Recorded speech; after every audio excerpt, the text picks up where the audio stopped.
Hello everyone, তো কী অবস্থা সবাই? আশা করি সবাই ভালো আছেন। আমি আলহামদুলিল্লাহ ভালো আছি।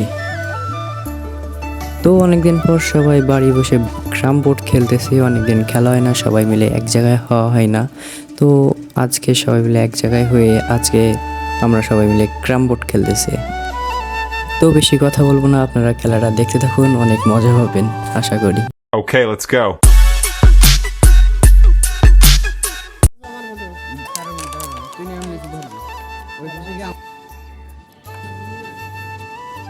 তো গাইস, ফ্যামিলির সাথে অনেকদিন পর সুন্দর একটা মুহূর্ত কাটানোর সুযোগ পেলাম। এমন সুযোগ তেমন পাওয়া হয় না। তো অনেক দিন পর ফ্যামিলির সাথে থেকে ফ্যামিলিকে সময় দিয়ে আমার অনেক ভালো লাগতেছে। তো সবাই মিলে আনন্দ করলাম অনেক দিন পরে, আর অনেক হ্যাপি আমি আজকে। তো গাইস, আজ এই পর্যন্তই। ভিডিওটা ভালো লাগলে চ্যানেলটি সাবস্ক্রাইব করবেন, শেয়ার করবেন আর কমেন্ট করতে একদম ভুলবেন না। Thank you.